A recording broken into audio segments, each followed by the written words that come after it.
Hey guys, welcome back to the channel. So today I got a 2002 Acura 3.2 TL. Now, customer brought this in on a tow and it basically is not starting. Customer said that he went out to start it, it started up and it was making a lot of noise, and then what he did was he turned it off and afterwards he couldn't start it anymore. So let me go ahead and start the car for you guys, or attempt to start it so you guys can hear the noise.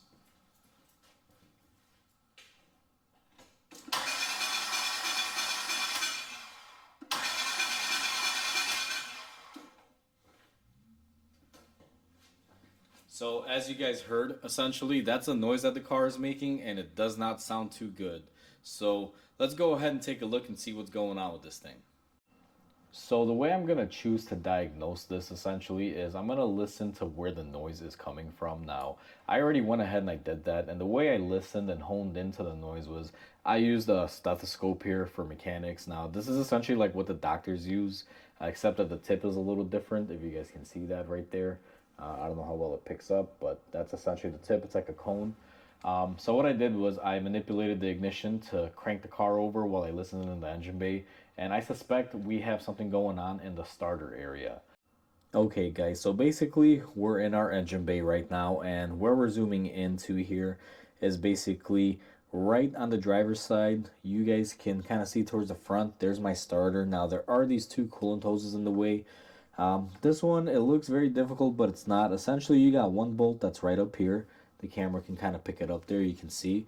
And then there's one that's basically just below right here in this general area. That one's kind of hidden.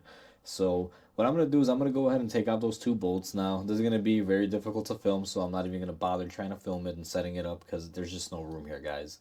So let me get the starter off, and then we're going to take a look at the carnage that has happened and try to figure out what's going on.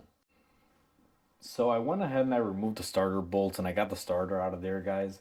Essentially what it is the bottom bolt is a very long bolt. It comes off fairly easy.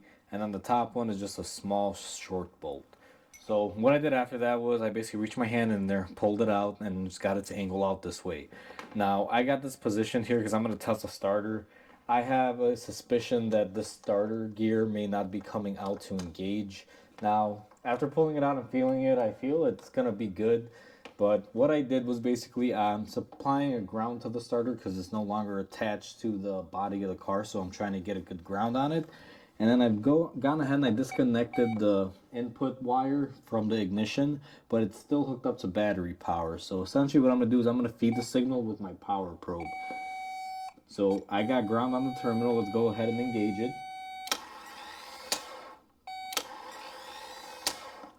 Okay guys, so as you guys saw, this started pushing out and moving. That tells me that essentially this starter is working now.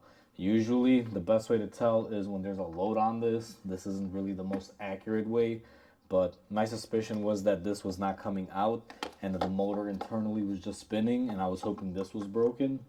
But after doing this, I verified the starter is good, and to be honest with you, I've already kind of went ahead and I looked at a few other things that I'll show you in the next clip. It's pretty much bad news for this one. Okay guys, so I got you guys in the best position that I can here. I got the starter off. So essentially what I did was I spun this by hand. Now this is basically the torque converter slash flex plate. It looks like Acura did all in one here. If you guys look at this, I should not be able to spin this by hand. This should be connected to the engine and or transmission, and as you can see, the flywheel is not. Essentially what happened is either the transmission somehow broke on this, or the crankshaft maybe snapped. Another possibility that I actually think is more likely to have happened is it probably sheared the torque converter bolts that connected to the transmission or to the engine. So either way, something is broken. Now, I've already talked to this customer and I've kind of, made him aware. I don't think he's going to be doing anything to this one. Just the cost that it would take to fix this on top of the other problems that the car has, I think he's just going to elect to not do anything. But that's essentially what's going on with it. I just wanted to show you guys firsthand. Okay guys, so now I'm basically up and underneath the car. What I'm going to be doing is removing this cover. I want to see exactly if I could see what broke.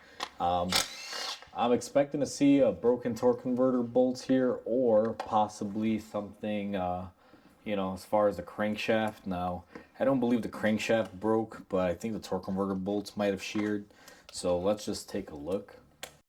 Okay, guys, so I popped off that cover, and essentially what I found, sorry for the camera because I'm trying to hold it steady here.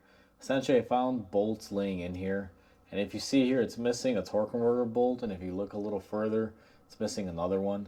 Basically, what happened, this thing broke torque converter to flex plate bolts, and essentially, when you're trying to spin it over, all you're doing is moving the transmission, essentially.